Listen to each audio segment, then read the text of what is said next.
Agon sabi nila pa. Nila pa. COVID chung chang seidi atam mamain just minute som thum som lika seidi hitam mongle first point ake hin seinum choile precautionary iti ki vendi dan ham pi chama san sei hote na ka deisa cho point nama sa pending a hele ipi bola social distancing to ipi ham ailole ipi bola important ham ti ma san sei hote social distancing mi abang loi igichat thema ma wina mun oi maung ki chinum tabang ailo le ki pot num lo tabang enomen chubanga gichat be dingonga hi point ailo le gichat mo be dingong hi pon social distancing ati phale minimum 1 meter ailo le feet thumbe a ki kalaum diti che hi lo na pen che hi le anat nahi adammo ho akha so ham ailole ichit ham ailole ithu seina ichila kuna mi dang chu the hin maximum distance to atam pia to 1 meter ki hisab ai ja chu 3 feet a hilole 1 meter kitin chi chu hethi modin chu banga gichat a in sunga ki khum di ti no hi po na social distancing chi ja chu hovin kai ho a hilole gulnup ho social function, social gathering ho cho government in some khat hi chizi a cho ani na precautionary measures sa chi vetle lole ai za lowa cho first ile social distance ile ani na cho khut so hand washing hi zat new mean atam zo I het thim lo cho sun le jan atam zo hand sanitizer ki jang nu mean hand sanitizer ong cho phanai nei wanga apart se iza phale I khot ho dryness I khot hong gozin khot tha ho I lole adang dang complication om the na alhang pia chu office ai yuma bathroom ho I lole inaum ho dinga chu sanitizer za sanga chu ina tuyo na sabun le khot chu tai pyam sanitizer ba lo di sabun le tuya chu hoisela so di hi chu second point a ke hin seinum hin alhang pia toilet kisu loi le so ma kisu lo adinga chele hand sanitizer chuna hand washing khela chu hand sanitizer ki jang hin best apa penwang chele hand washing water so hidi he na ani na pen atum na le mask use of mask ipilo ipzi aki jang hamte mask chichum chumomen khatchue hile N95 kitidin atam zo medical ho tu lai sample collection hi lo le hospital la doctor an asa pa respirator na hui exchange bol na hui na pa chuin sai asa hin nu bong nu be selo chomcha I bolong le thuong ki sei thelo ha sama ma chi chu N95 hin chi chu ama long tamatam zathumle somnga zalia kuna ki panin N95 ani choile mi hangau sinong ki bol surgical mask kiti in 3 layer kiti na adon chu hoisela alui ho chu kat bilang velo chona sunga chu layer thumongin mi ki ka chu adal tan khatum kidin 3 layers se hin na chi choile alang pia chu ni khatwi bo one time use se hin ewa I holang chu shortage ham supply lo ja chu atam zo doctor hin lang ko yong la bel khat bel ni chu ki jang ji hin na chi chu adi ta chu reuse hi lo in khat we is aw la chun paging thei nei wanga reusable num la chun sabun ham surfa ha so bai sop la chun hung pa ji hin hi chi lo na dinga I sop dinga la chun tui luma chun detol hal khat tha mo dilu di nui lo di dilu da ba le khaido jing thei na chom khadi phole jan ka agozing en chi chu surgical mask hita chu za thein ben ni vel thum alhang pia chu one time you say in hospital langa chele pungkal group ham pungkal git 6 to 8 hours ka chu ki khel a hi lo le duty bolna achet wala chun ki khel kit ji hen chi chu ani na hin athum na choila homemade mask tu lai NGO za chum chumi nang mask za bolin na color chum chumong ki bolin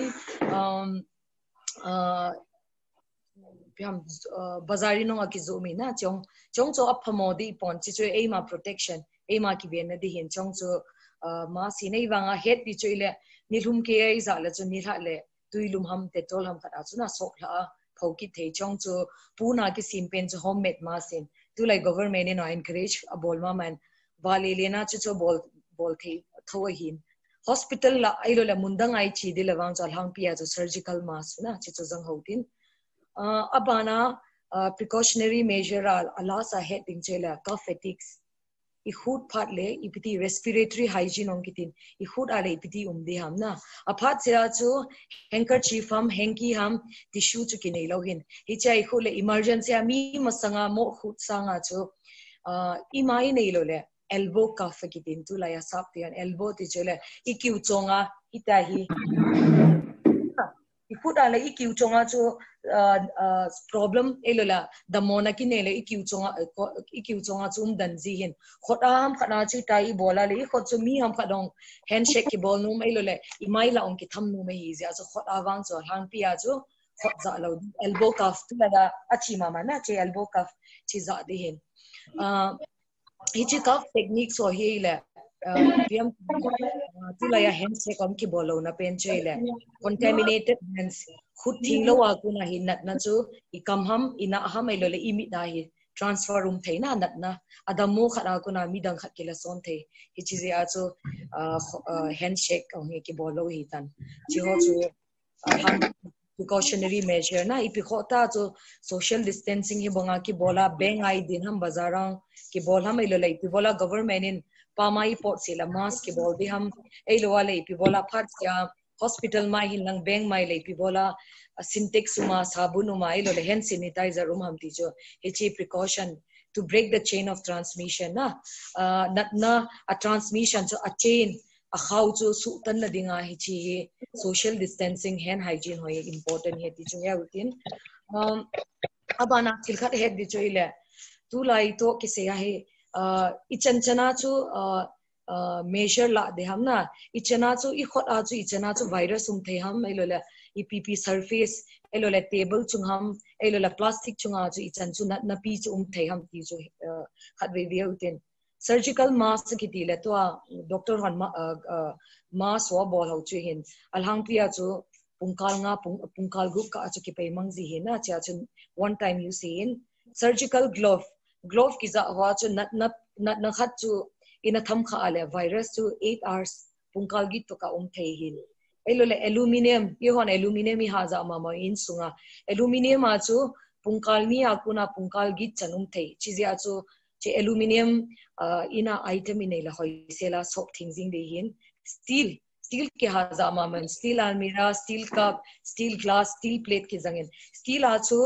48 hours nini chanum thei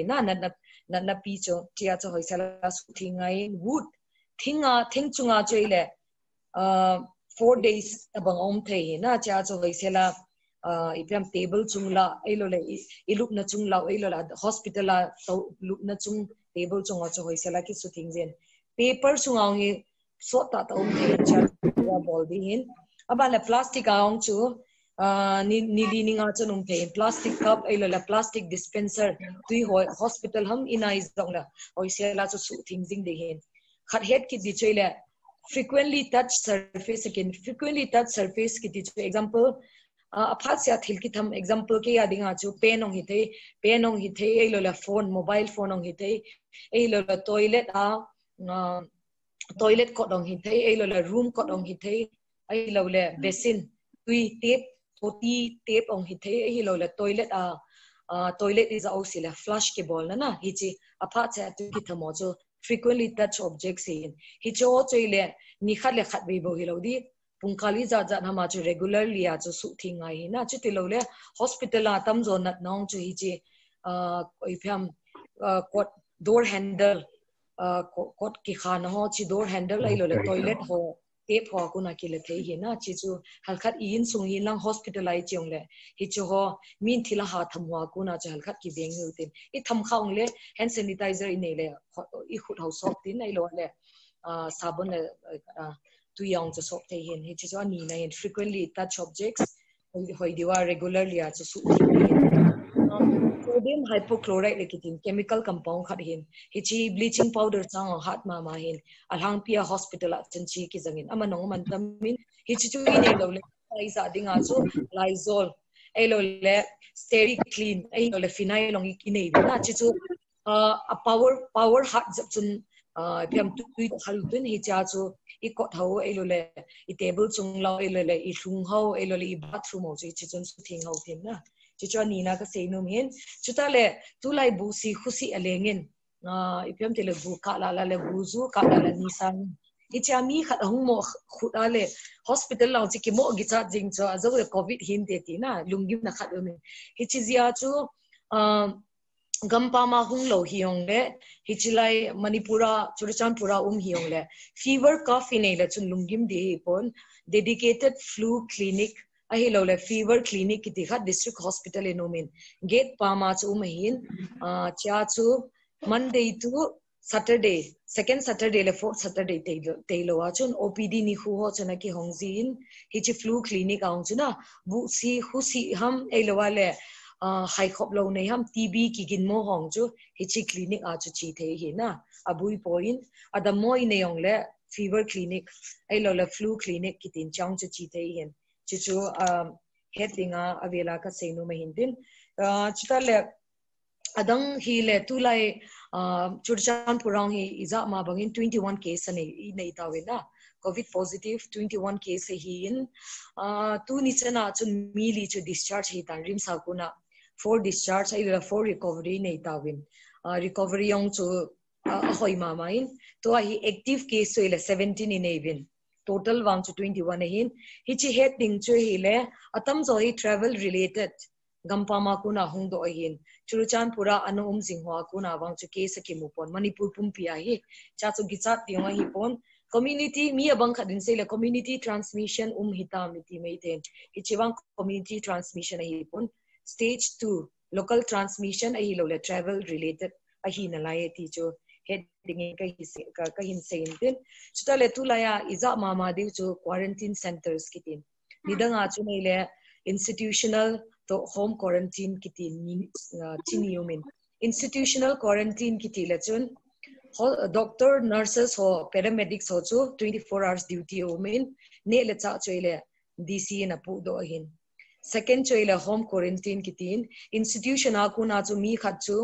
complete 14 days ham ailola result negative ile chun discharge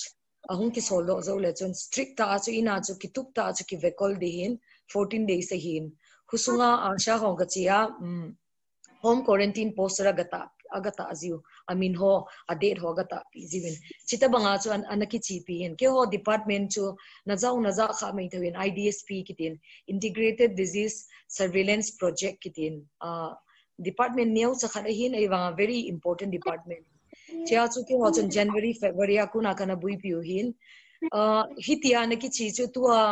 returnees stranded passenger ham ailola stranded citizens Manipur mi ho munchum chuma ho inlang ahung kile group phada chu sang hi phada chun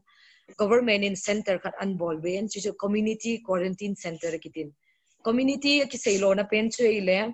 medical doctor ho duty hilodi community village authority ham ailole village task force kiti omen ailole NGO CS on volunteers on run de kitin hichichu meeting anaki nein meeting akinei zo achon phat akipin nangap diu ham nangap lo diu ham tila community quarantine chu kanum veti hichia ni le cha chuile MLA respective MLA and PD wale SDO ho to ki tu diu hen pham respective SDO ho tu langa chu mi hong tam ma tan aza hungi phara chu medical emergency home kala now vok adam lo elola bu si khusi ve elola oina elola lu su elola problem tampi anei umen ni thumni li trainer hung to cho lo thelo pharin tuin duty yong ka kilhawin center nga ham som hama chu doctor tampi hi nisi le visit boldin abale institutional quarantine chele nidanga ni bonomen bizang circuit house to youth hostel hengtam lam kan hin tu a choile nga ben total asagi hitan hicho choile ne le cha ka seba ma bangin DC na PD duty chu 24 hours doctor nurses to MPW ho ambulance home de hin chini chu hin ab bale nidanga choile test choile ginchat thua high risk ho chane ki bolzin example China kunang nume khat chu lockdown in border a chun ahung lu din ama ham phat ki test hi lo le first positive case Manipura flight ana to khom pi ho to anaki test in ai lo le Manipura second positive case lilong apa to ana to bom chu mi khalni churuchan pumiumin amo chu ki test in abon bona chu mi ne ki test lo in ewa tu ami status e ki he thei tapon cha chu government policy chu ila mi tam pp test tin cha chu mi dei chu ma ki test lo to hi quarantine wise a he amin ho si data ki line cho si chu compile ki bolin online registration ki boli chizo phala chun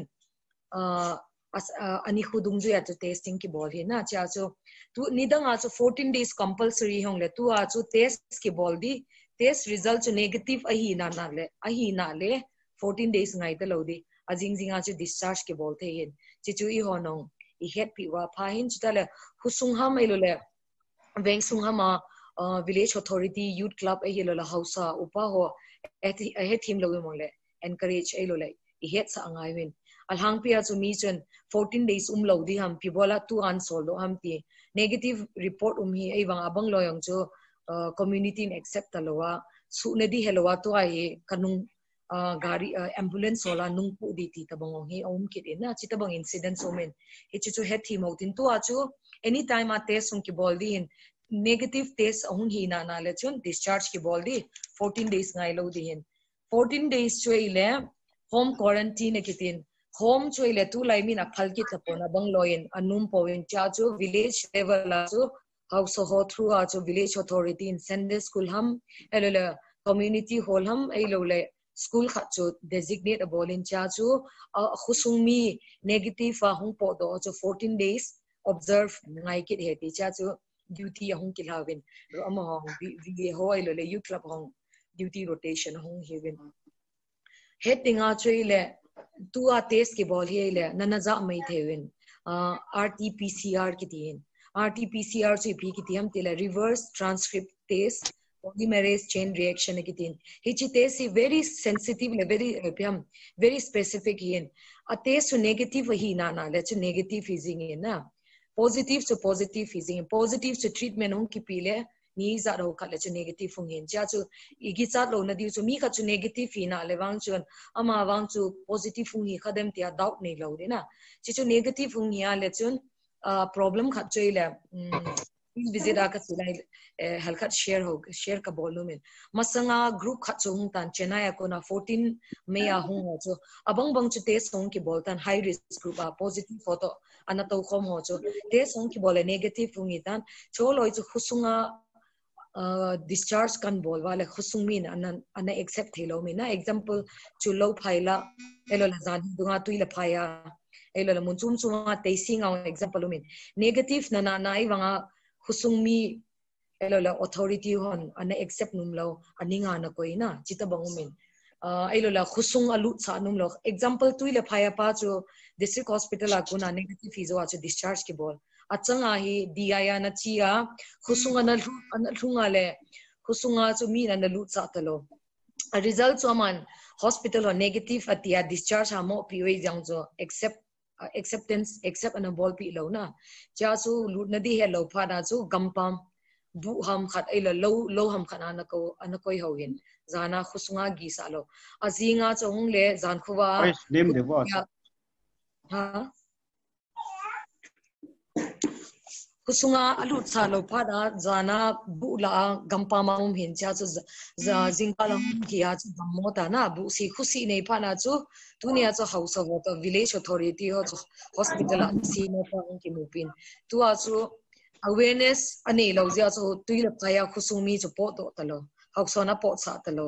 village quarantine a chu mi thu mi li mong chu chi negative pa ta om sa kit lo tu a chu abuina tu a chu ma chu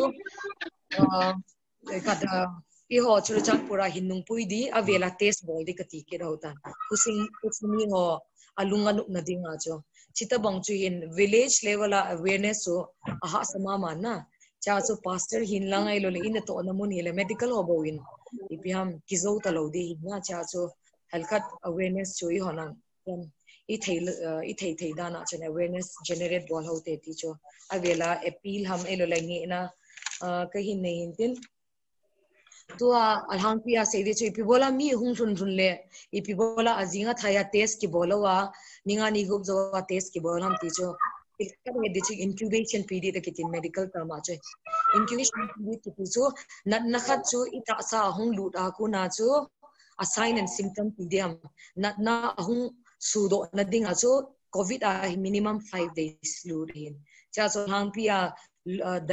I mean ho a center ho kan la zo phale planning chu test chu aninga zo a test hung ku boli na cha so ilungdon lo din ipibola ninga lai chu kinga diam chu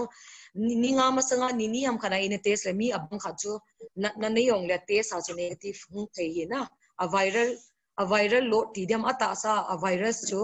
a level a hloma chu negative hung ni thei ji chun alham pia hi 14 days 5th day chu hung ki test again chi la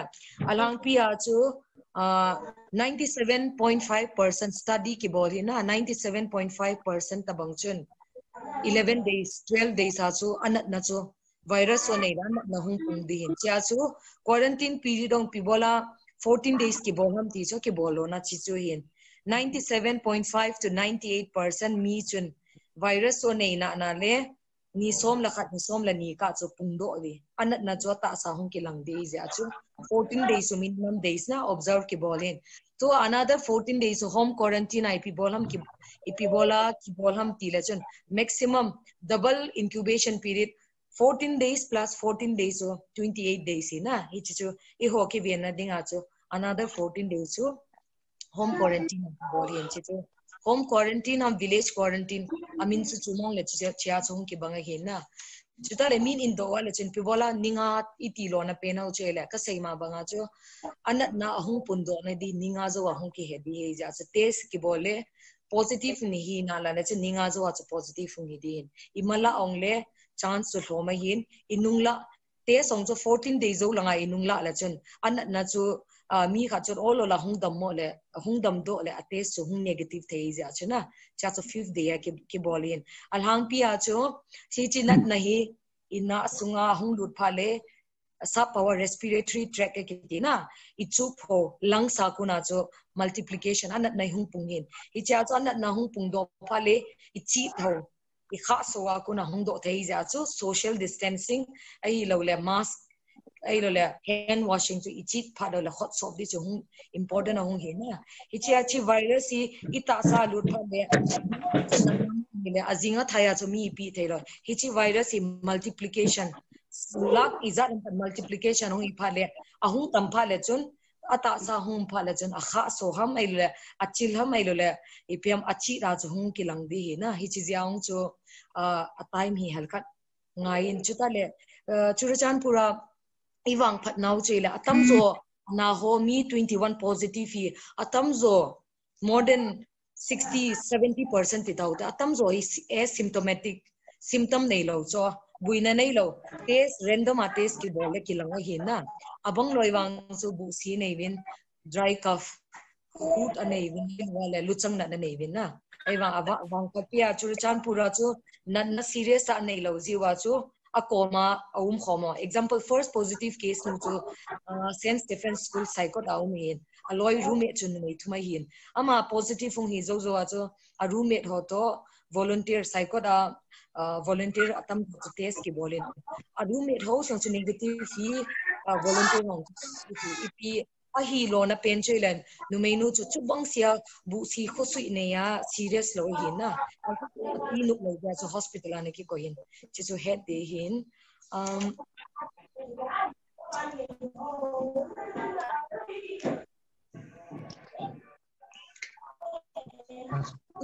Manipur government in Indian government in guidelines order SOP in standard operating procedure ang kiti guidelines ham order ham tiutin atha thang me na to flight a chi dio chumin tin gampa ma hung dio chumin tin gampa ma hung di chal hang pia chu Arogya Setu apps kiti na hi chu download te din passer hopuna na heme tin discharge le amo chu compulsory am te hepon discharge par lechen hi chi apps to download ai le up ha to mean example to nin sing gatin kaloi teo azi khat chu gohatia na to na ne na sama anung ki le ne ya chu hichi apps chu phone a tan a phone a chu positive ni le red color hi di na ama chu positive lo green hi nei wanga gohatia airport a so num lo hin 14 days asama quarantine hi di heti manipura chum sai tan cha chu zanhi ma chu ken letter khat kana sut pen kasilo kana type pen aminto negative katile hichi aki koise acho negotiate ki bol tu na quarantine loading acha na to namun gohati akuna kilo pungkal khat hin rangia kitin cha chu na to na chi thein chi ya chu discharge certificate hinang ipi yong la hoisela ki koidi chutale hichi Rogya Setu app samai lole adang dang hung doin Quarmon Android app sakitin cha so quarantine a hung di hoi khusunga hong chi apps ane ngayin khusunga hung lule chi apps ane le khusung hung lule start quarantine kitile ani hong chu record ki boli na chitale geo fencing kitin quarantine hung kha chu kilometer izad ham kha chu apo do ale chun ki hecha ditan phailanga ku na hung chu min tracking a boli geo fencing na technology ka din itang to mo chun within izadam ipam radius a chu ngai gam pam la ipam khusunga dala on mundanga chi la chum chi chu tracking ki bol thai chat ni chu hi chi ta bang chu hi ale chun police on lock up ang koi mai the ki thona cha chu tracking ki bol hin mi movement restrict na dinga cha apps khan to dung zu ya cha za dong phone a ku na um the en chau chu khat pe hin sein feel kat kahin volume to social stigmatization thet na to mudana tam mamai mi khachu a problem he pdu cho first so stranded hi tawin khai zat ham na hin tong talo salary nei talo ilim le email o notice me Chinese to kikilo Chinese elola China tiwa min an mudau ta na an thet bol hi ta athum na so nidang acho online application an bola Manipur hung lungin second train akuna acho online imaung talo ahung theiza ja chu train dimdima hung bus dimdima hung tan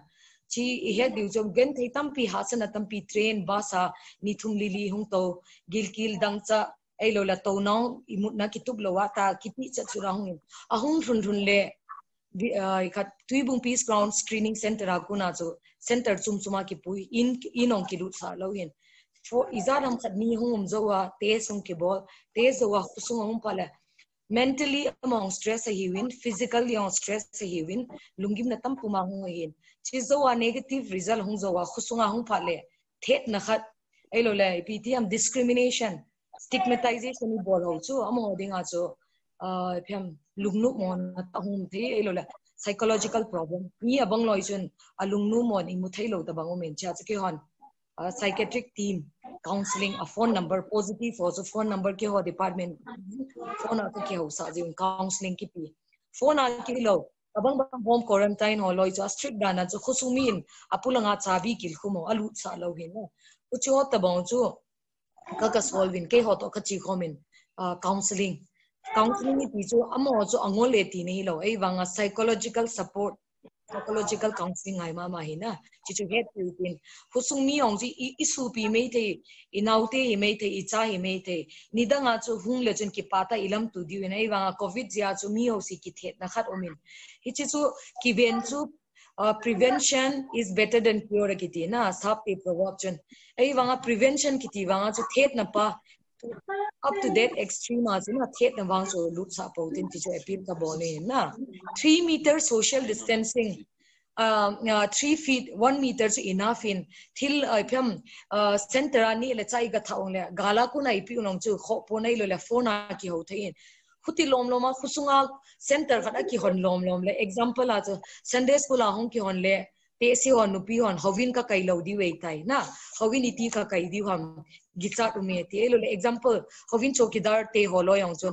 a family wa chu ki chung do good chi ho chanchana extreme measure chongai poi ka tu safe distance thowin how Sunday school to hovin to ki mat be ong hi po na chia chu devotion ka chi theilo di he taw khom naum theilo di ti lom ai le chokidar hong chu na tong num lowa ki chun do ti ho extreme measure chu bol tin ei lowa le volunteer hong cho gala thile hung pi le negative hi na la chun nidang tabang ka ki koi le de ti na cho hi pon government in another 14 days hi zi chun government thupi chu zau ti nei wanga a family hong ka the di am hong the di ti na cho hi ta pon na gala hong ka ki ho pi the encourage ga bo pi the gala hong ka thau pi hong cho a kho di pon ei lo la pathin chu hong cho ti kho te phone hong tau pi the to hin ei wanga chu quarantine center a ga chia ipiam inmate so ga kola assembly ta banga bol pia tauna ga man pia la ga sati so group izat ham khala bolin hi chanwang cho ates result ki het ka wang cho hi chanwang cho na taw ka taw pia la sa khoma ipiam program ka man pi social gathering wang cho nei dautin individual awang so phone call tauna man pi thei individual cho man pi thei non acceptance na community a non acceptance ai lo le village level a non acceptance pa wang hi halkhat hoi diwini honong head team hotin I khusung mi ate lang ai lo le ipyam thil head team lo head team sa good hotin na it is stigmatization thet na pa hi lo non acceptance igam ki hunglung ta iku ki hunglung ta te mo ki pa di na wa ki sadi ewa khumi pi na ki gi chama ma ki thet mama ti wangi ahi thei chanin bol da tin a result negative mama le abanle example khada ka seinun chu I holang gate simo I pon thawin bethel hang di chu ka chinas silmat hanga chu mi visit ai chile medical doctor ho gari elole ambulance sine di kisanum lo example ligesia zan khat mi khada da mo ligesi faith bethela kachi gu wen ka gachila mun direct bilanga cho barricade ke bol Goa village authority hon ana khawin hichi chu adam lo chu thi zana ki visit diam gate honsa diam gari ti lu thei diam ke nga chi dam abui maman ithet igicha da peno cho a virus in social distancing hand washing or hand sanitization mask ki bol cough ethics so ina la chun ichana ma chu 80-90% to be safe hon hichi khusung lut na gate ho ham ai bole ipiamo barricade bola mai la gu ham khana gate bola cho hichi virus am ka chu prevent na diong cho alam pium pona hichi zia chu emergency adamo khatong chu quarantine center adamo khada mai khusunga jana nupi ham chapang ham naunei di khat adamo chu hichi gate ho I phi le re na ka wa chu golden opportunity ke loss the hospital a sun loading a I sun salo le mi heart attack patient khanong chu within minutes ai sun lo le thi the hi na chicho have out in BP stroke ham heart attack ham now nei di ham any emergency jana chapang te si koi ki poncha cho khusunga wang chu barricade a bol mongle safe head team sa within village authority barricade wang bol pong tin ai wang as far as possible azo a precautionary measure ka ti ho chuna chicho bol gu te hote chicho can say good in chutala community participation democracy is a banga so by the people for the people of the people kiti tabahi democratic country kiti le iho community on democratic mama hin huti thole khusunga ding khusung bit na di khusung ve na di ti ale why don't we include them na among so part of the ipam eho society I khusung I vengsung I hobung mi thau thole ipi bola among chu banga ki thet di ham na chi chu halkat discussion ole chi chu I khodin koi ho tin community participation so ngai maman community ga vilha elule ipi na ti nawam ti na thet bol chi lo in a safe distance has a visit on lautin chuta le to hai community participation awareness village level angai mamain to ani government in elole as a medical doctor ka bol thei chen chu ka bol di hen ichen ha ma chu ke hon ka bol ho tan test ki bol zo le discharge ki bol din center ki ngai chan to hi head chandana so train book ka bang na lai di hin sang izadam khat chu churichan pura mi hung be na lai din cha negative cc chu khusunga hung ki solve thu de easy a chen to theme ho within test negative ai na la chen accept ho tin in sungai no at least village quarantine involved hotin na chuta le hichi adam doi ti de ham vaccine ki dauta allow to 100% to online login jenim sa ki koi wang chu alhang pia room khana ki koya doctor hona gavila counseling bola ni pha piwa vitamin sa piwa tu ya piwa nupsela pyam lungim lauta ai mut sawa ani sau chu cha chu immunity mi ta sa hung hat le hung dam me na covid jenin cha chu thu pi ta chu covid a chu treatment ki pe ti la treatment ki pe ti la treatment chu tu chana nai lo in scientist on a hold lo na vaccine til example vaccine aza janomen Japanese encephalitis dingoi ki cabin swine flu inong ki cabin ai lo le chapang huang adang dang measles MCM ki cabin adang dang vaccine mean ai wa hi chu covid 19 a hi tu chana vaccine trial process a laboratory on na ngai gencha hungi di a third phase so safety zo phala mihima a group ahung ki trial chi zo phala jon bazar ahung ki zo birthday ja chu koi in WhatsApp group a lo tai tiong le hidi lo chuta le thilkha de di chu hydroxychloroquine chu alang pi ami pi ne de hydroxychloroquine ai lo le I ho he thedinga chu alo akiba pi kha chu chloroquine ki tin chi chu alang pi malaria ki janna lo hi na nidanga malaria anadammo ho anaki jan kha ho chne he divin hi chu alang pi doctor nurse sunlezana covid duty bol ho ai lo le COVID suspect ho ginchat thua kijan ho ne diin ka muda na chu khusung mi abong bong in pharmacy na ki chawmin ka hen kamit time kamun hi chu wang chu doctor prescription do in ne da na cho da faro din ipiam tile hi chu heart problem ho precipitate bolte heart problem nei ho chu chilo chu ni ala heart problem chu asu bui the is ya chen chi chong chu mo ne protein hydroxychloroquine abang khat kusunga chu mit ti dia ki COVID na kuna ki vendo di tin khusunga so mas tetanus so ain sungsunga so nurse so na ki kapsa na HPP ki kabang chu infection control na de hi bawin COVID a hi ponchong chu heutin abale chloroquine nam hydroxychloroquine ong chu doctor ham ko ham khat consultation lowin self medication hamai lo over the counter pharmacy in cho dautin Adam na pi pen choile hoisela welcome bola negative hina na le chun khusunga treatment hoidiwa ipiam social acceptance so first treatment hin second choile proper mental rest anei pharole abune ahung tuya elole aimut ahung tui proper sleep proper food proper rest elala proper mental rest ahung nei la mi chung dam do dina a recovery cho phayong chibau cho zuin lo api di loin hichi chu ka seinu men cha chu hichi ki ve na dinga chu nang le ke yong iki ve na diwa chu thilja chum ka bola ina sun le jana ki kha ong chu a phapo nei lo mi abang loi jo tuibung bazar la chu ka vele ni hum ke mi de min chong chu phadi po na at least social distancing chu kin kho ai chiong la social distancing to maintain houtin na a ma ki ve na di apha penwang chu proper rest proper sleep tui ha don dina tui alung khalong ka tipon ken tui lung ka don be pon well hydrated ita asai 80% tui hin cha so e hon alang pe ani khana tui buni phale khon ni bo ki don in cha so well hydration ita asan ngai cha ni water therapy tia iki thole bottle ni thum tholong chu khatwei tha zun ki than chong chu ta sa dinga phadi pon except kidney stone na kidney stone ne hodi wang chu phan tin ki thala thein adanga dinga chu ita asana ngai chat idang cha tingle sufficient nikal kap nga ham somam khoponi dangcha dungju ya chan don hotin well hydration tui ha don hotin bu phat cha cha ne di phat cha cha raise body then azo a precautionary measures ko pio banga chu chapang hinlang mi pa hinlang te siong le all those hand hygiene cough techniques or respiratory hygiene hi lo le mask social distancing chichu hi le Churchanpur ho context aim ho context ki ven covid ai ki ven na thei pen chi cho hi chan chu hin tin do num ne hon discussion na like a question tamatam den mi tam piang question tam pi men do num queries ham doubt in le khat in na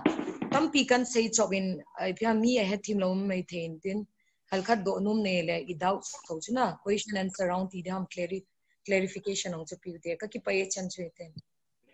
Salah. Katile unmute hin ki ball min lang tu do nom ne ne chu unmute hin ball min lang ngol hoi to bangai ge lo yang le kho ko na do nom na doubt ho chen ko do chen an unmute ana mo ya na to cha tam zo unmute ga ball min lang do nom ne hon nan do theu he ngon dong ngo Kian khalin dong nge dong ngo ninga zuwa COVID tesa ki bol zuwa hi home quarantine aung ki hado the ban le sei ji ukhat hi 14 days quarantine government quarantine naum zo pha do le hin say ma so after 21 days azong hi positive ai lo le mi ta sa pha khat chu coronavirus ai lo patient hi ki head do the hi ti ji ji a chu 5 days ho ki pa ai lo le 14 days ai lo le 21 days ki ti ho hi ichangea effective ai lo le ichangea chu ki vian zam ngai ham ai lo le ichan chan chu akyum sa le chun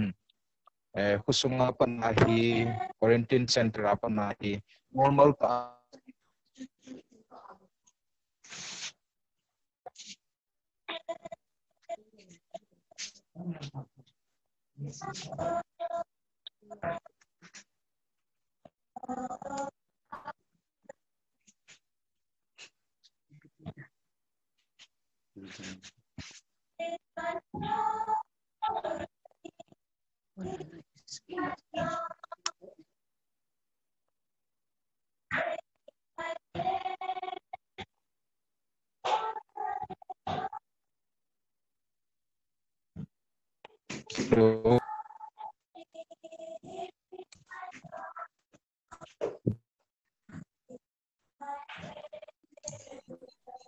ngam naza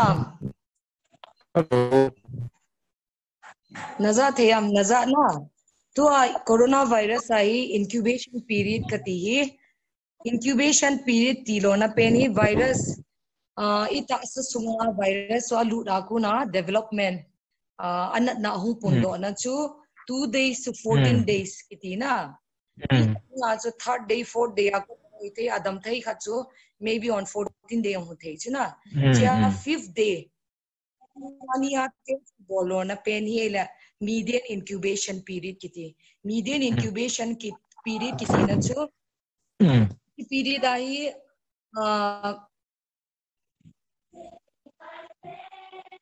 97 fifth day hi test hung ki bola le atam zo results positive a virus ane nei na naule na a result positivity cho hung ha cho tile by fifth day what development cho hung tam dina chuta le azo ana say and by 11 days 12 days ha cho more than 98% so na so ipiam ata sa hum de cha so fever cough mai lo le lu chang na mai lo le lethargy kitiam fatigue ho on chungum de ta na abang 14 days na teacher na jo ka sema banga cho maximum 99% adamo ho chun within 14 days ha cho anat na chu kipung di ta cho but there is 1% recover lo chanang na seilo na 1 days na example Dr. Silo kat Meghalaya Shillong ata chu anat na hung ki hedo le athi ka chu hung ki hedo chu after 20 days or 24 day hung ki nisom ni le lia hung ki ya within 24 hours covid hung ki le thiman cho jo kumong tam diabetic na dang nei chu na it is a 1% chance na lai cho okay me adam take develop nga cho it is a 14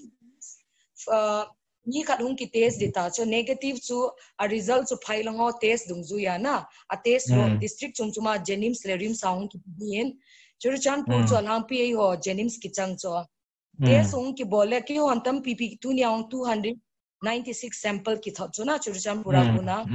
ki thot dong la chi test jinga ju lo cho slot hung ki pidi thai niam thai ki hung ki di na okay chidong zu na a result hum phale tu nia center hum ki bol ho legacy ho adang dang ho cts a negative ho chu a result hum ki muni chu ni after 2 days only the 3-4 days only the na chi chu hum ki discharge hum ki discharge phale home quarantine hi lo le village level hum ki koi di ta chu okay level na 14 days tina chu example test ane ki bol lo in tin mi khadong sign symptom develop hungong le na quarantine ki bola khusunga wa thanglo wala chun positive hung yong la contact tracing so baya bai anu apa hama supi ham na te song le phajing sung veng sunga thang community spread umlo na dinga chu maximum another 14 days ki ti chilo na pe thank you tu awang chu bicha deum pon mi o si ki te si na ki test lo symptom nei lo chu na nei lo te na ki sol lo chu na why 14 days is important home quarantine ham elola tu la ya community ki ti cho wang sit pin positive ane hi long le na community am la chun achang se am ham elola anu apa in sumi bo ma le positive hong le amo si si chung ki te san lang positive hina na la chun phailanga treatment pi di na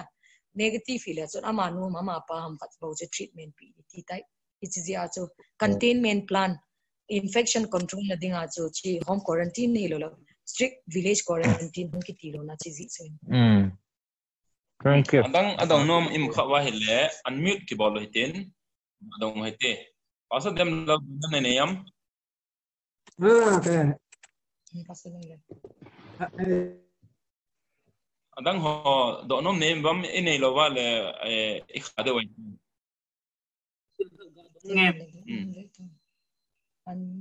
pasa dem lo unmute bolo na se no mam le ka dong nge na network hoi lo ham piti ham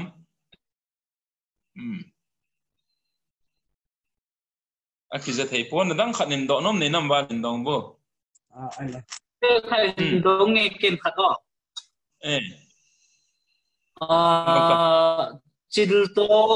chilto chi na ku na chu akila do theya hi le jun tha da pa na jong chu kila jun na ku na jong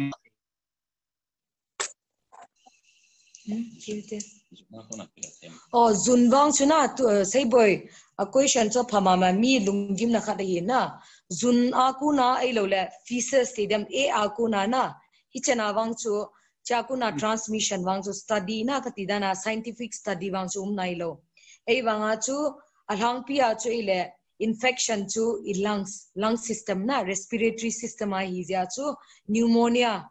a symptom chu pneumonia tabang chu covid iti wanga hi another word chu pneumonia tabang hi na icha chu kha so chilham elele ichi mi o si kha so ti lo chu virus ne covid positive a ka ti na mi zo si ti na hi lo ichi ja cha atm bu dham elele hoi lai chiong le i khot sop di na elele bazar ka yong le in thun phala khot sop di elele mi angai na e hinang ko yong le ni khat le ve le za mi na se jo scientist hoin minute khat ka ma mi khat in no me pasal ka de mai hi unknowingly imai hi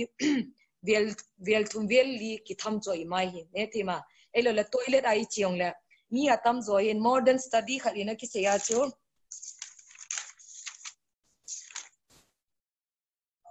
1 in 5% is mi ngala mi khat bogin toilet hama chi ham jun tha chil khot ki sok cho hygiene chuna katidana cho medical in lang ko yong le hi chi zia chu hand washing o poi mo na pen choi le any cough to so koi ki hi ta loi ja so koi ham kharoni thei ja chuna alhang pi a chu chia bo chu transmit hi cho i ta sa hong chu ham sir table chu ham hoi la ham khana covid positive and chi da chi thamai che ikamina la chung ki transfer te chute lo le hoi ma wa le lo in sungai ki tuntunaung chu chi chance sum lo na but tu chana study awang chu jun le feces e hama chum lo e wanga toilet su thinglo na pe na ti nau chele toilet she lo de ti nau chele tu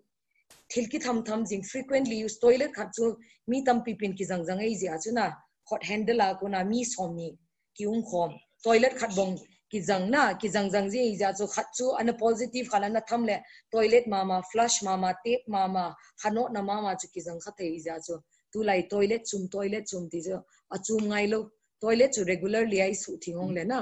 iza zo si le phenyl ham lysol mai su thingong le builo tu chanawang chu zun le a chu transmission nai lo confirm na pa me dam na layam do nom ke ka se lum khat me le awam hello seta ale ta quarantine 14 day lewa home quarantine 14 day sa ho khai ko ya ko jinga so ro ho phai lo Oh, pasupua phaena ikad na question chu khare ko ya chu koi do di hin mi tu ai ahung bedium lo la chun wang chu negative yong la builo na dinga chu 14 days koi bia khana na total 28 days ko ya sol the hin to a problem na pen facility mi azaza na di thalo cho atam zo school building ki jang hin tin tu a ki koi hong chu iza dham khan hung hi ta na ichia facility abana hung di hoi third train chu chennai kuna tu ni hung ki pando ta chu ni ni thuma hung rung ki di khucho chu hoya hung ki koi ki diam na amo ahung be di mi na lai zia chu facility na do lo zia chu negative hung hi na le chu chance transmission chu to poi tia chu village cha chu na village ho ham in sumin mo pu na kitina lo me na pen chu chu chu koi chu koi mo lo ki koi le chun phapen de wanga facility na data lo ai lo le ane cha provide before another 14 days so ni volunteers silang ko yung hung bui mama de is na negative na chu khusung mi hi lo le bui pi taw han ti chu hi chu ala kim eo i sia pa sa lo u po ai ta pa special de wa kwai thi lo wa mi pi la kwai sang a special ti dan chu koi mi dan ham eo i sia upa hu upa pa sa lo hoi na e ti mi la kwai sang ko ren te special ya atom ya ma ko som pa na atam ya lo da ki ram ka ti khadria chu upadem mang to pastor ho pu chu special ta bizang circuit house a ke koi chila right start treatment ta bang khadong single room mi da ho chu hang pheng ta bang om jing na amo chu circuit house chu adita government ni now hotel ta bang na koi ho hin guest house dinga sumpi a government officer om na di tin pathin pastor ho ina hobung upa hong le pm first class treatment a chu free a chu isia quarantine a chu bizang a chu ne ki ko ya mo chu wang phawin tu a ho chu le school building ta bangin lupnaum lo tula ain ku ten bedding an choi pa tul hanga imu hin cha chu chi chu hin khat chui le payment sumpi dinga pastor o elo upa sun sumi ne ya pi di le hotel new men paid quarantine kiti na churachanpura chu hotel Venus to hotel Asiatic kitin new lamka chu paid quarantine ni khana sang khat inai wa chu testing chu kahung bol thau diu na mi abong loyum chu acha te delia kuna hunga mi la aum sa num lo chi chu pre booking ni khat dini masanga booking bola achi wale that a sample ho chu na nili ninga zo le thok ki thau chu okay adangum nalayam apa ki para mani na se ru ya kan se chu hin special na ba chu achom na ki pa chu kan se ki pa me adang no mam pasar ron khlet itu tabang na condition tabang nam unmute ga ke bolen lang say the deo report acha azole chi na ke nga cho I love you hungji ngai dan adang say no mam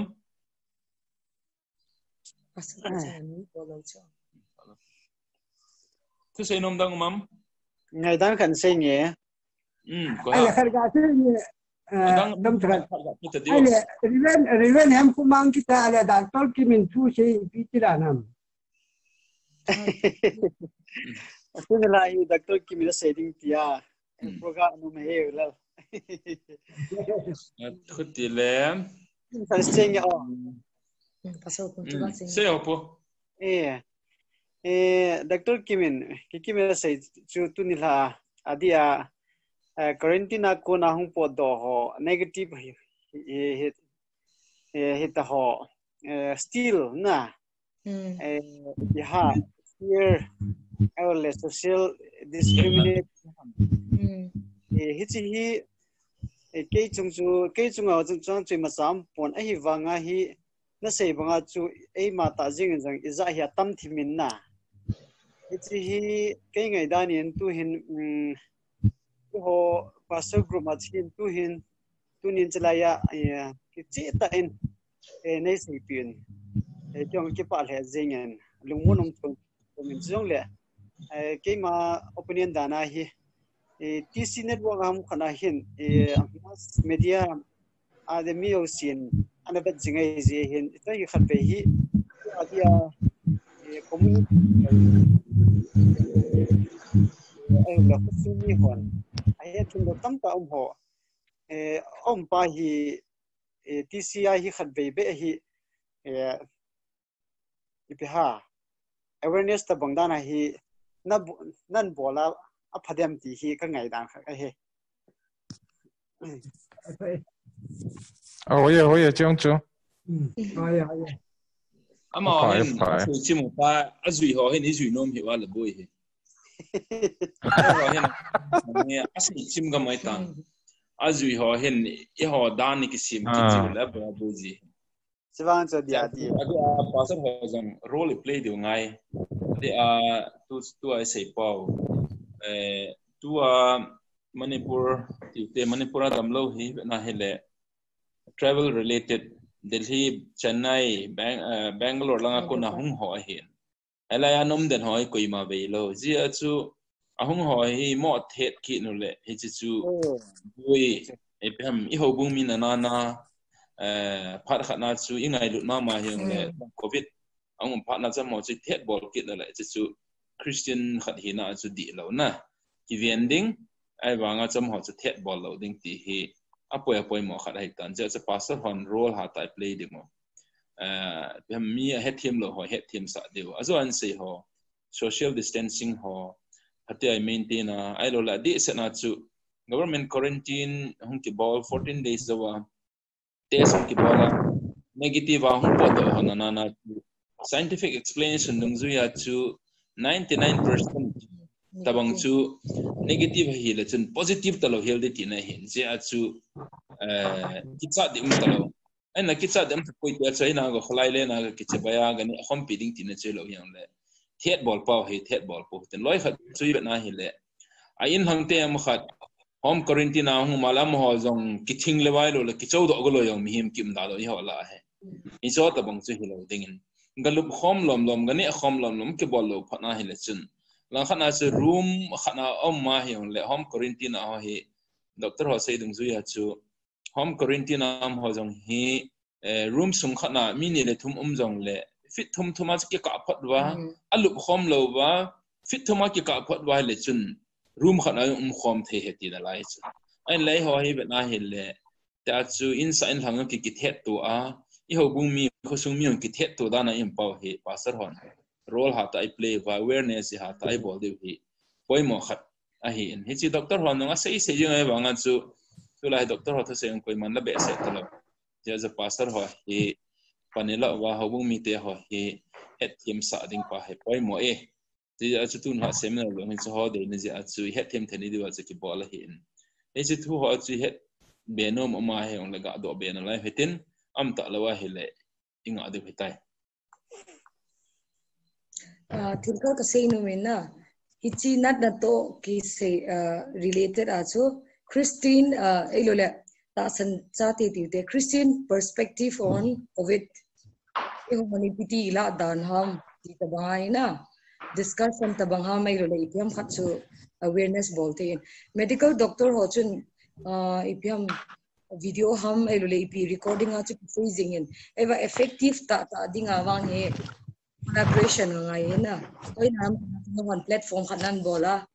ke ham khatun ka sei ding ong la chun ready ke yin ai wa chu ipiam khat channelize no honong pastor ECA pastor ti amele ipi group khadan chun we stand for COVID COVID ho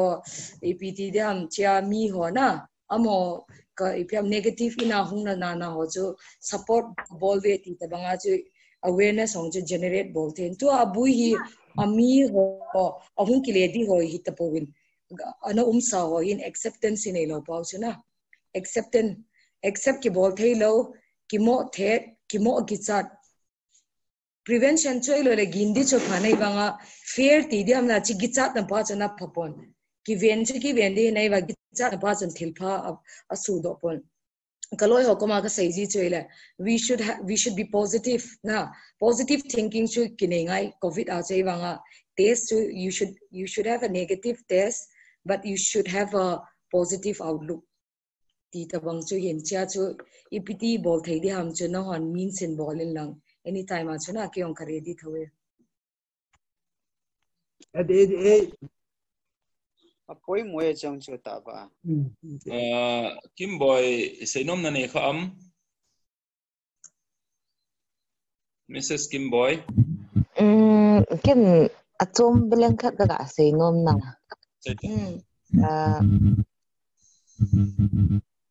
Adam do na pen ni in yes ni lo chu ki pa pi lo in na gam chu ma hi ekhat athi tam zo na alang pia chu patino sira tu chana he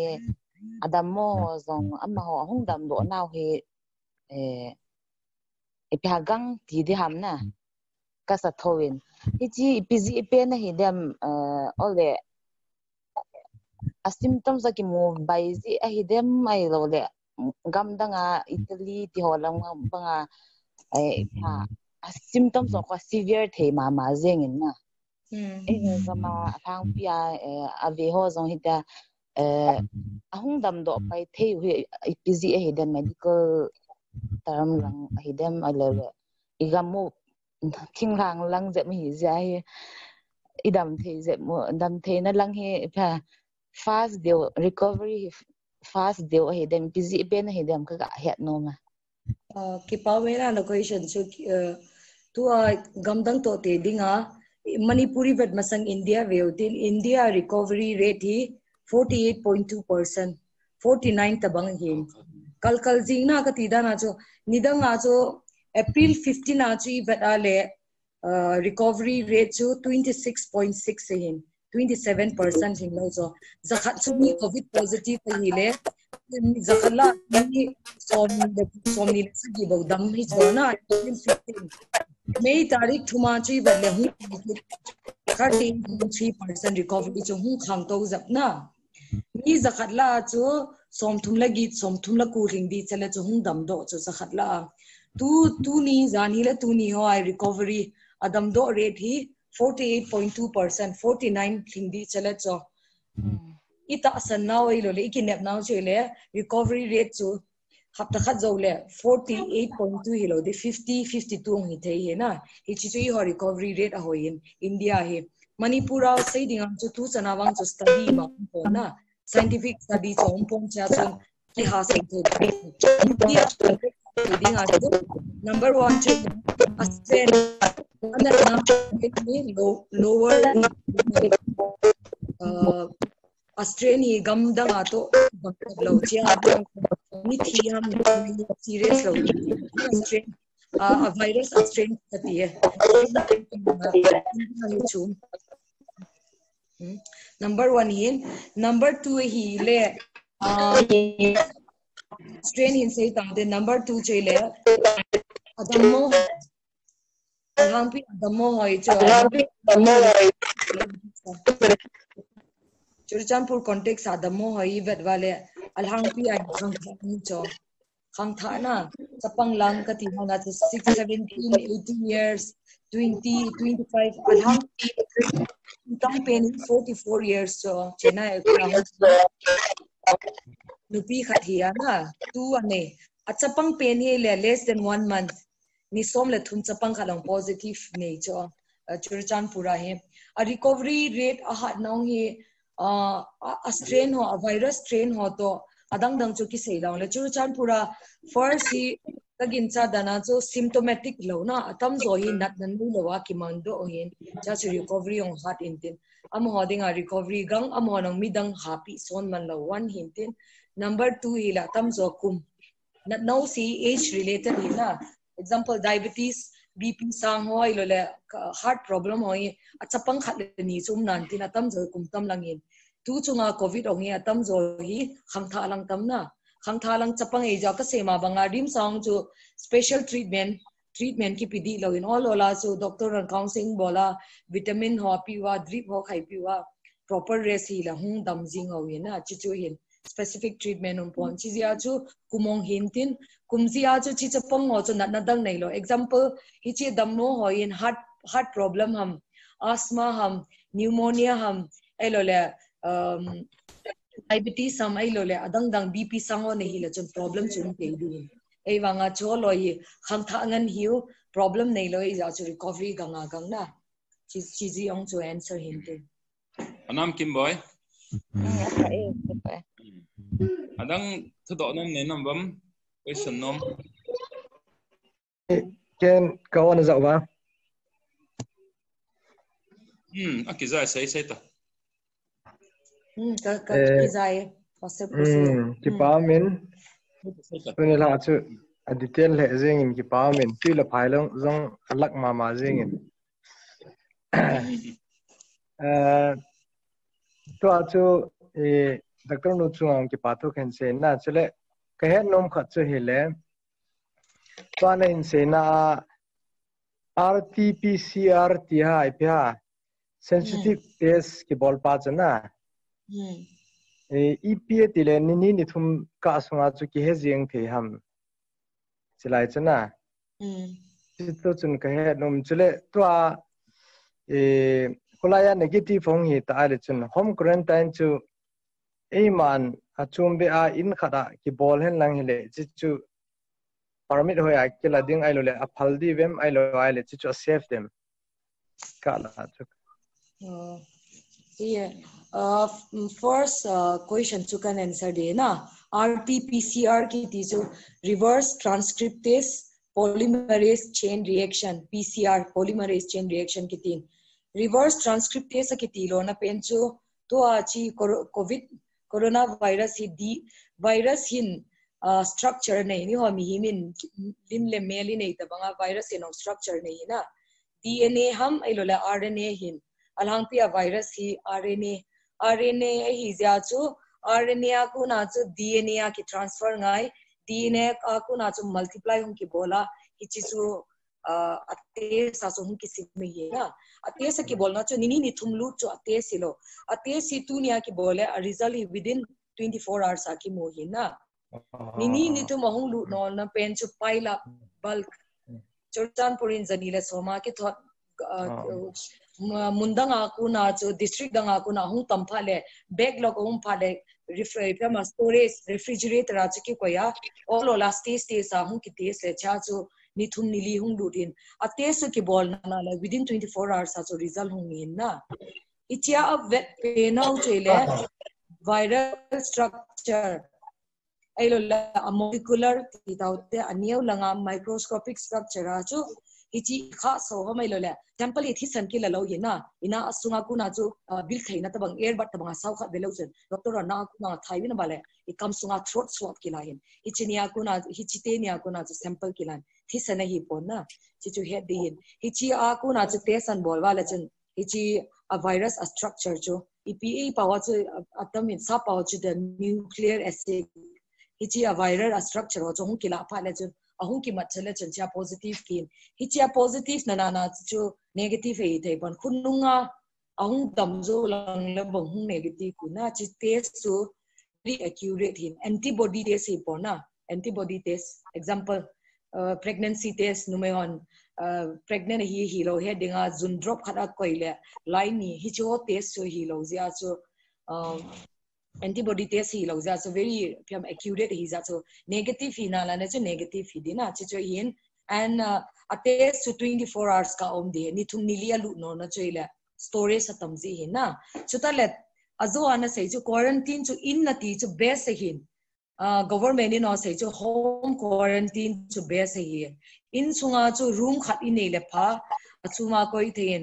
atam zo 80-90% manipura hi chorchan 40 data manipura koi ma room khat ne ya toilet khat nei kium loi ja chuna hi chi ya chu safe distance room khana chu supi to room share ki bolong la chun ate su negative na chun gi cha num pon na chi ya chu home quarantine dinga chu special authority permission ngai pon in sungna na chu nu le pa te chana cha chu negative hi la chun in sunga koi jing din tua ina ki koi theilawa tuile phayam elola mundang danga husunga village quarantine community hall ham elola Sunday school building ab ala na pen chuile husungmi na phallo husungmin husunga direct alu de phallo ja cho center ra kuna discharge hong ki bole direct a village quarantine a ki koi hi na hichi hi lawa chu con le vai ho dang dong educated ho thil het thi mo chune direct a ina kitup ta haptani cho abat kol ho le ki chai jing cha so anu la pan monitor bol the ani ele cha atui don ai mut hong cho maintain ki bol the na chi chu best policy in I ho gama hi acceptance awareness in elo ji achu num lo in chi ja chu village quarantine ki bol khai hi do nom nei dang na lai bam koi ta bang thu sei nom do nom nem na lai bam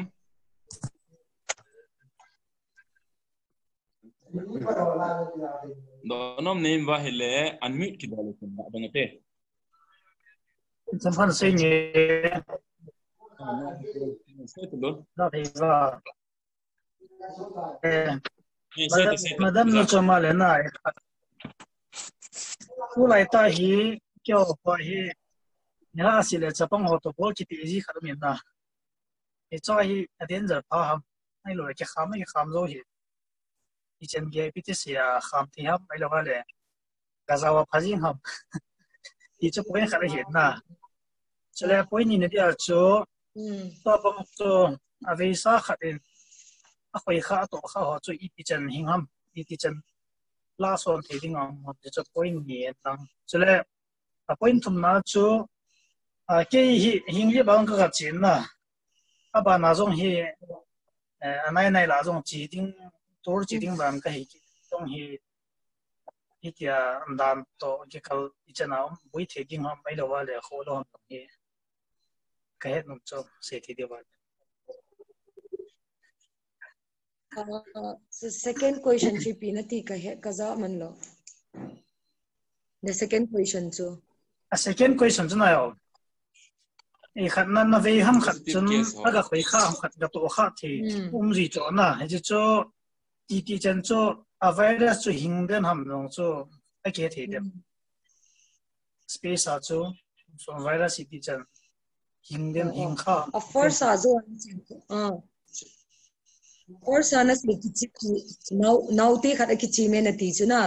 I think atu la ya football kichi any sort of apyama creational activities hona kichi ham elole golnup ham picnic ham elole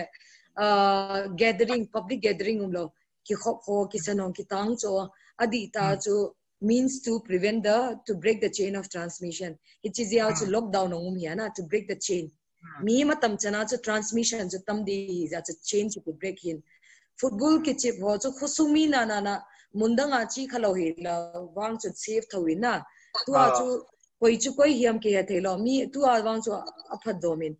Group bang he mi achu 1 month back elola 3-4 weeks back achu ti thaute. Nagaland akuna khatung gohate akuna private garia hung ta first phase so gari nei na chun permission line permit and pila hung ji hin abang chu report ki bonum lawa direct a khusunga chi roi om hin na chia chu chita bang a chu quarantine ki bolo a test ki bolo to ki chi khom a chu risky hin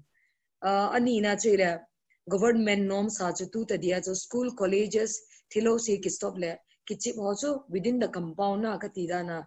mi khale ni ham piam chu khopon ta football group a kichi bang chu azole mi ho piam against the authority government authority against on kilometer thena chong chu a hi thei chonen hil thim rutin ani na chu ile negative positive khat chu example positive khat chu nangam khat chu gala ku na ki muham kana mi khat to na ki mutai example na ki hautai gala positive yong le chun chance umbe lo chu direct transmission so close contact kiti so close physical contact na kom cha nai cha ma na to ham elo la bu na ne khomam na to khom pe example flight test ki bolong so example test ki bolong so flight mi khat positive le flight pum pi chu ki test lo so test khat hi man hi 4500 sangli la zangai ja mi osi ki test lo positive so na to na chu hi chi ro osi to opposite ro ki test abala ama to na ro chu 2 seats in front or 2 seats behind na 3 feet tabang janang chu passenger hong chu ki test ji so tizia chu ni positive at na chu direct anang am kha chun na insunga adammo am kha na jana ani elacha elo na jana direct contact hilo na le chun bui lo na ka chance lo mi ham ding a chum lo doctor nurses ho ding awang chu transmission chu atama tamin athum na chu nang mun chum chumen ka chi ji na ti na example hingli pa na chi ha mai lo pathin thu se na chi ha mai lo mundang danga na chi ong hingli pham mai lo mundang a pathin thu se na chi ong la chu na hingli langa mi anu example hingli mi ong chu Mumbai Delhi la anu mom thei chu na ewa gichat lo na di ka ti na chu atam zo chu ahung wale kang bai ham ei lo la mun khanai quarantine to ai apun lo aum ta chu assembly wise aum ta lo Delhi aung CC chu Gandhi Memorial agi koi Bangalore aung CC chu Ligasia ki koi YLS aung CC chu Pune aung CC chu young learners agi koi group agi koi tai ja chu koi ma chu test lo wa ki sol do lo di hi chi ja chu hoi lang na chi na wale no la mi khat ahung return en na tiong chu take it as negative zo wa chu home quarantine ham community quarantine village ha chan sole ti ya na nang ading a chuna pathin thu se na melo le na chi na wale na chu risk wang chu from di chu tu a chu mi zo si chu face wise ha ki test tho di na chu hi pa me second point na chuna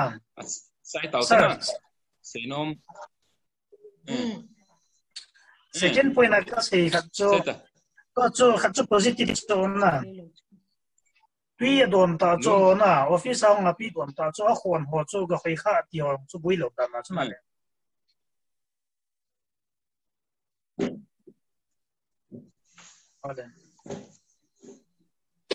sẽ phải đó cái gì thế lâu ta cho khăn cho office chỉ ta cho office chỉ tuy đồn là khoản à giờ cho em tia mà cho hiện ra lâu bia positive này khá đấy à khoản cái khai khá điều cho la số mà hết thì đơn số nè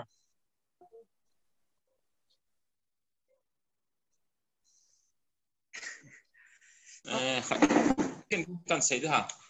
kan sei ta nge to chu I ho din mona he person to lo Manipur context a chu hitabang chu koi mam lo di chu lun thế à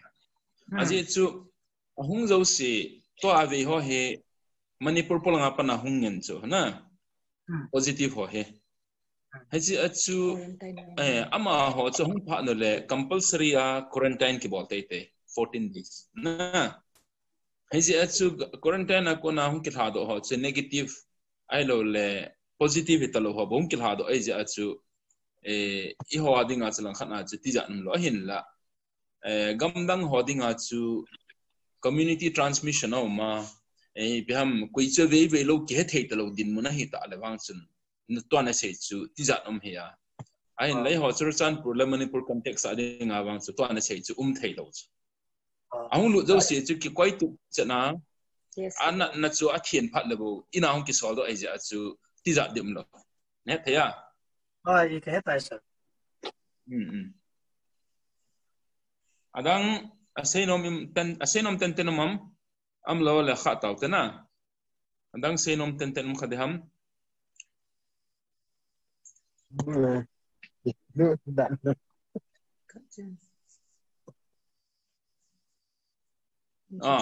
pasa pone senom ha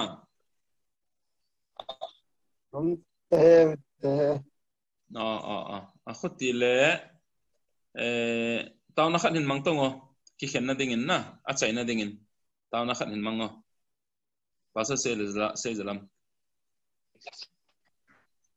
taw na chom chan mang la chen ki pa min te a chai na dingin